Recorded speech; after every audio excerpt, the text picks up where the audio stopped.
1 जून 2013 दो भाइयों के बीच एक चैट चल रही थी। एक था यासीन भटकल, जो नेपाल की पहाड़ियों में कहीं छिपा हुआ था।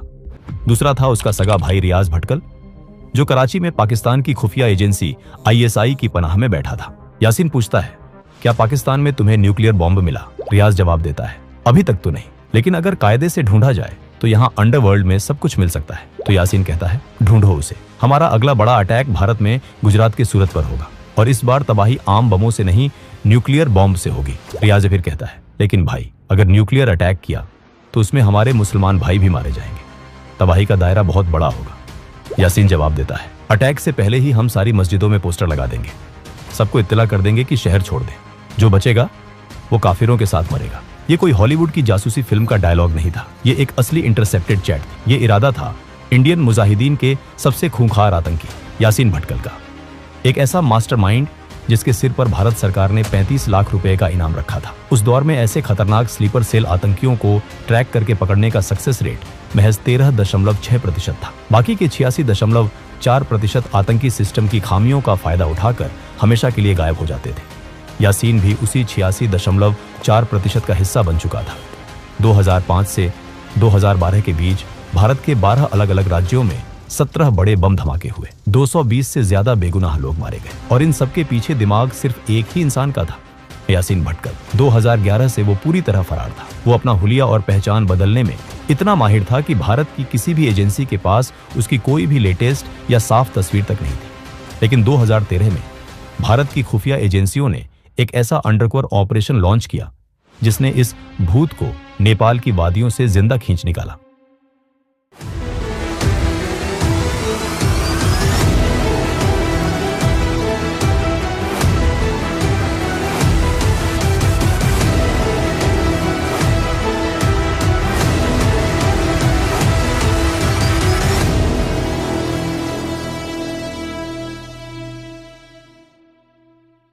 कर्नाटक के तटीय इलाके में एक छोटा सा कस्बा है भटकल।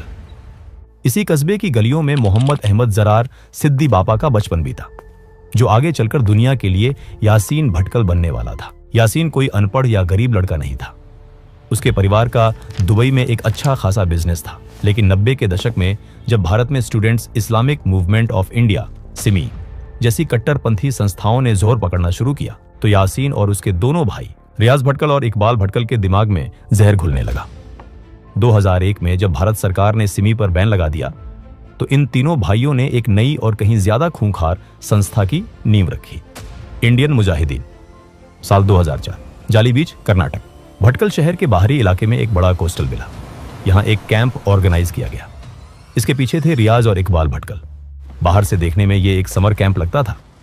नौजवान लड़के स्विमिंग करते, जंगलों में ट्रैकिंग करते और एयरगन से निशाना लगाते। स्थानीय लोगों को कभी कभी छोटे धमाकों की आवाज आती, पर उन्हें लगता कि लड़के पटाखे फोड़ रहे हैं, लेकिन वहां भारत के खिलाफ ही साजिश बन रही थी। 2007 आते आते इंडियन मुजाहिदीन ने अपना खौफनाक चेहरा दुनिया के सामने रख दिया। ये ग्रुप सिमी का एक कट्टर और हिंसक हिस्सा था। उनका IT विंग मीडिया को एनक्रिप्टेड मैनिफेस्टो भेजता, बड़े हमलों की जिम्मेदारी लेता और देश में एक साइकोलॉजिकल खौफ पैदा करता। लेकिन इंडियन मुजाहिदीन सिर्फ एक स्वदेशी ग्रुप नहीं था। इंटेलिजेंस डोजर्स ने एक बड़े सिंडिकेट का पर्दाफाश किया, जिसे कराची प्रोजेक्ट कहा जाता है। पाकिस्तान की ISI और लश्कर-ए-तैयबा ने एक ऐसी रणनीति बनाई जिसमें वो फंडिंग और ट्रेनिंग पाकिस्तान में देंगे, लेकिन हमले भारतीय चेहरों के जरिए करवाएंगे। इससे वो दुनिया के सामने खुद को बेगुनाह दिखा सकते थे।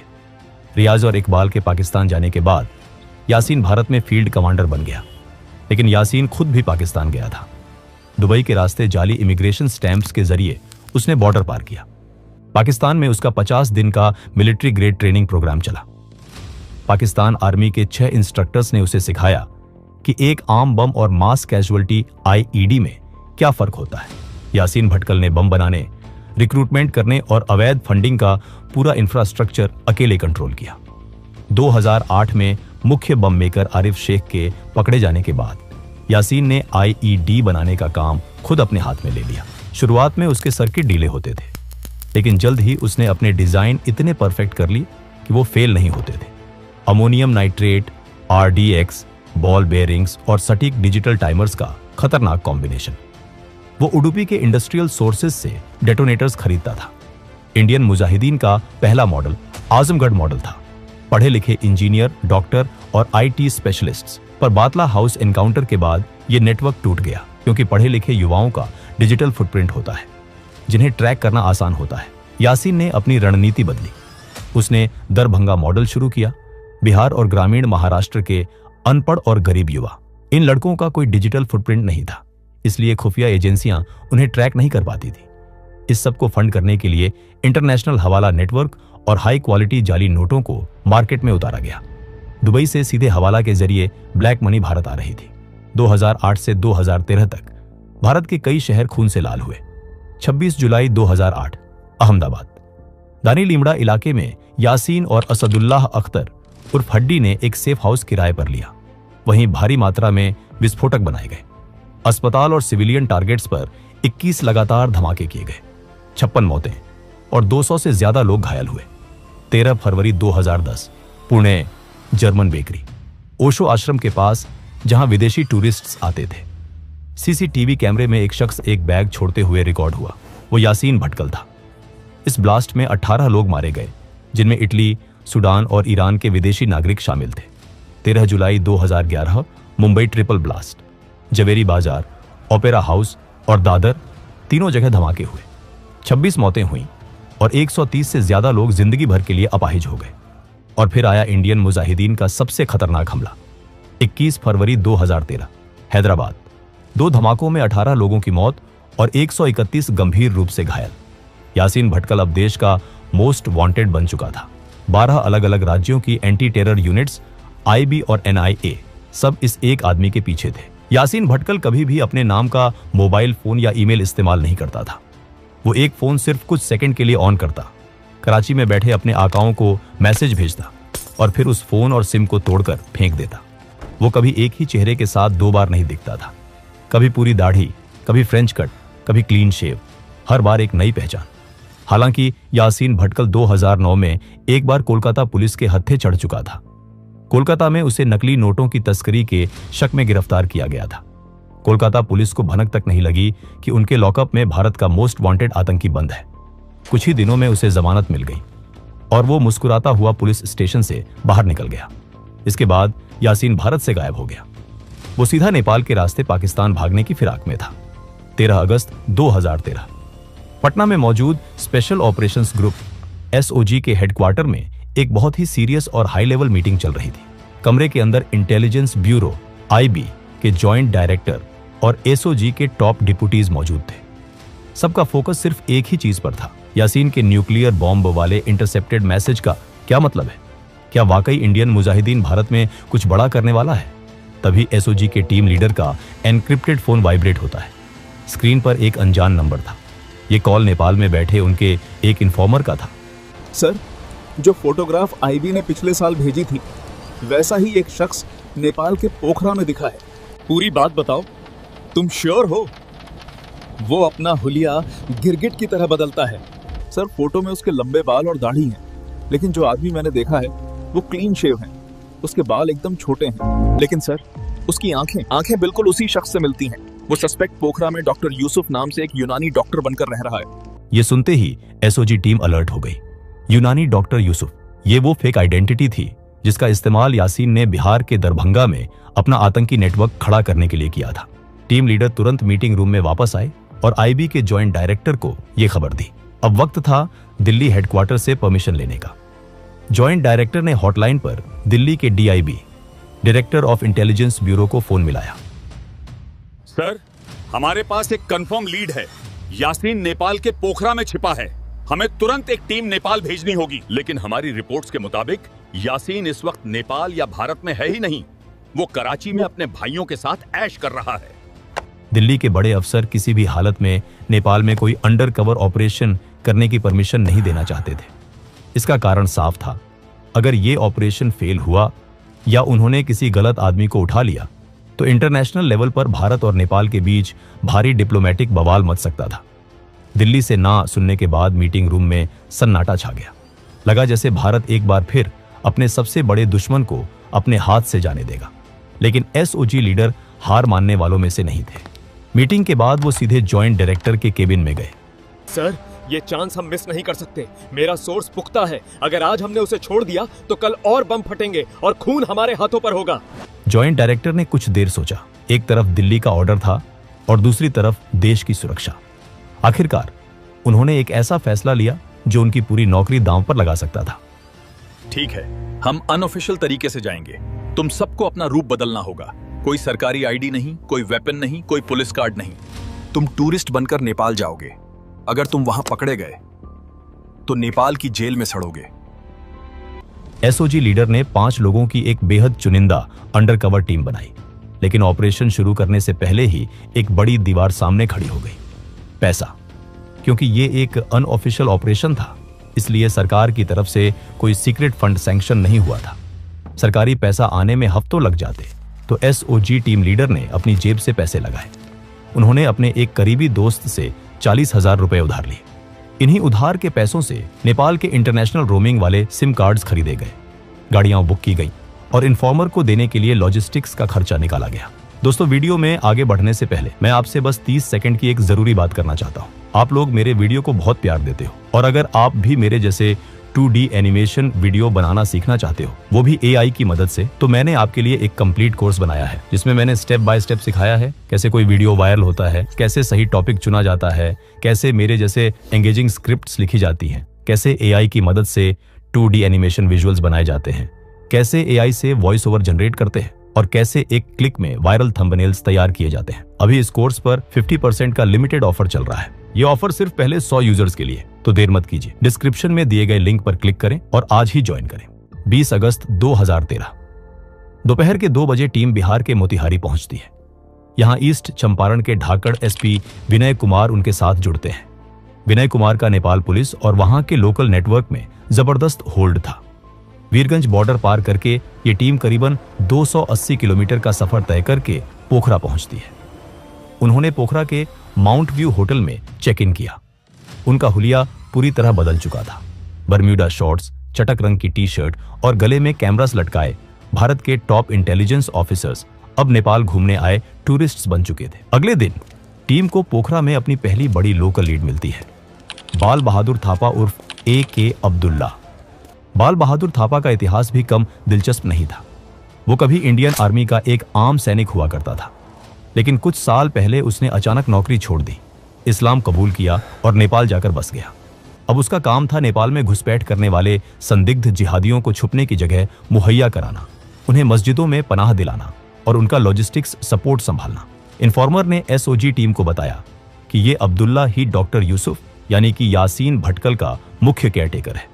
जब यासीन पोखरा आया था तो उसने खुद को एक मजलूम मुसलमान बताया था जो इस्लाम की राह पर कुछ बड़ा करना चाहता था। अब्दुल्ला ने उसे पनाह दी थी। 22 अगस्त 2013 टीम ने एक खतरनाक प्लान बनाया। इन्फॉर्मर को बोला गया कि वो अब्दुल्ला से कांटेक्ट करे और उसे नमाज पढ़ने के लिए कहीं लेकर जाए। टीम को देखना था कि अब्दुल्ला इन्फॉर्मर को कहां लेकर जाता है। इन्फॉर्मर ने फिर अब्दुल्ला से कांटेक्ट किया और कहा कि उसे नमाज पढ़ने के लिए किसी अच्छी जगह ले जाए। दोपहर 1:30 पर इन्फॉर्मर और अब्दुल्ला एक कार में निकले। उनके ठीक पीछे 2 किराए की मोटर बाइक्स पर टूरिस्ट्स के भेस में एसओजी के कमांडोज लगे हुए थे। करीब 2 किलोमीटर दूर पोखरा के ओरेगांव चौक हाईवे के पास वो कार रुकी। ये एक बहुत ही अजीब सी लोकेशन थी। हाईवे के ठीक किनारे एक छोटा एकांत सा घर था। वहां से पूरा 1 किलोमीटर लंबा हाईवे साफ दिखता था, जिससे दूर से आती किसी भी पुलिस की गाड़ी को आसानी से देखा जा सकता था। अब्दुल्ला इन्फॉर्मर को उस घर के अंदर लेकर जाता है। एसओजी की टीम दूर से निगरानी कर रही थी। तभी एक अजीब इत्तेफाक हुआ। एक मोटर बाइक तेजी से आई और उस पर पीछे बैठा एक शख्स फुर्ती से उतरा और उस घर के पिछले दरवाजे से अंदर घुस गया। दूर से देखने पर भी उस शख्स की चाल ढाल और बॉडी लैंग्वेज टीम के दिमाग में छपी यासीन भटकल की क्रिमिनल प्रोफाइल से मैच कर रही थी। जब इन्फॉर्मर उस घर से बाहर आया तो उसने कंफर्म किया, सर यही वो घर है, यही उसका हाइड आउट है।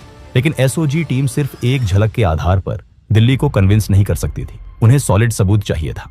अगले दिन टीम ने इन्फॉर्मर को वापस उसी घर में भेजा, इस बार एक नए प्लान के साथ। इन्फॉर्मर ने अब्दुल्ला से कहा कि उसे एक गुप्त बीमारी है और वो सिर्फ उस यूनानी डॉक्टर से ही इलाज कराना चाहता है। अंदर जाकर इन्फॉर्मर ने जो देखा उसने उसके होश उड़ा दिए। यह शख्स देखने में गोरा और कश्मीरी लग रहा था, लेकिन टीम ने उसे 3 खास फिजिकल ट्रेट्स नोटिस करने को कहे थे जो यासीन भटकल के थे।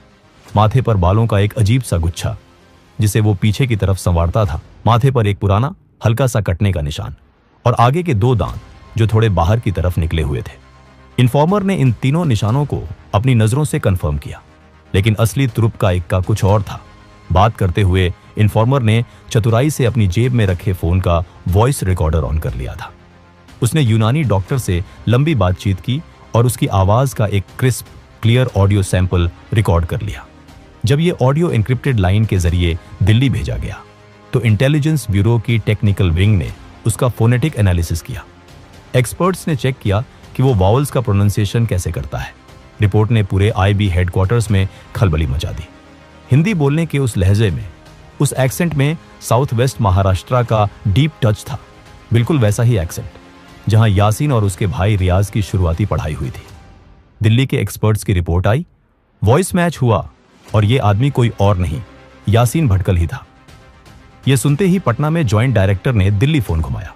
सर, वो यासीन ही है, हम 200% श्योर हैं। और अगर दिल्ली से इस प्रपोजल को रिजेक्ट किया जाता है तो सर, हम उसे ड्रग करके जिंदा इंडिया बॉर्डर के पार ले आएंगे। दिल्ली को अब यकीन हो चुका था, परमिशन मिल चुका था। सेंट्रल गवर्नमेंट ने सीधा नेपाल सरकार और वहां की इंडियन एम्बेसी को लूप में लिया। एक हाई लेवल डिप्लोमेटिक प्रेशर के बाद नेपाल पुलिस की एक छोटा टीम इस सीक्रेट ऑपरेशन में एसओजी का साथ देने को राजी हो गया। 28 अगस्त की शाम पोखरा का मौसम अचानक बदल गया। दोपहर 4 बजे से ही आसमान में काले बादल घिर आए और मूसलाधार बारिश होने लगी। रात का अंधेरा और ये तेज बारिश एक अंडरकवर ऑपरेशन के लिए एकदम परफेक्ट सेटिंग थी। रात 8:30 बजे नेपाल पुलिस की एक टीम एसओजी के साथ ओरेगांव चौक पहुंचती है। एग्रीमेंट के मुताबिक एसओजी की टीम घर से काफी दूर अंधेरे में खड़ी होकर निगरानी कर रही थी। घर के अंदर घुसने का काम नेपाल पुलिस का था। नेपाल पुलिस की टीम घर के अंदर दाखिल होती है, लेकिन 10 मिनट बीत गए, आधा घंटा बीत गया, 9:45 बज गए, लेकिन घर से कोई हलचल नहीं हुई। पुलिस बाहर नहीं आई। बाहर बारिश में भीग रहे एसओजी टीम के पसीने छूटने लगे। क्या यासीन पिछले दरवाजे से भाग गया? क्या उसने नेपाल पुलिस को पैसे खिला दिए? तभी रात के करीब 10 बजे एसओजी लीडर का फोन बजा। दूसरी तरफ इंडियन एम्बेसी का एक सीनियर आईपीएस अफसर था और वो गुस्से से भरा हुआ था। अफसर ने तीखे लहजे में कहा, तुम लोग नेपाल में ये क्या कर रहे हो? वो एक बेगुनाह आदमी है, कोई आतंकवादी नहीं, बल्कि एक टरबाइन इंजीनियर है। तुम दोनों देशों के डिप्लोमेटिक रिश्ते खराब कर दोगे। इस ऑपरेशन को तुरंत रोक दो। दरअसल अंदर यासीन भटकल ने अपनी चालाकी दिखा दी थी।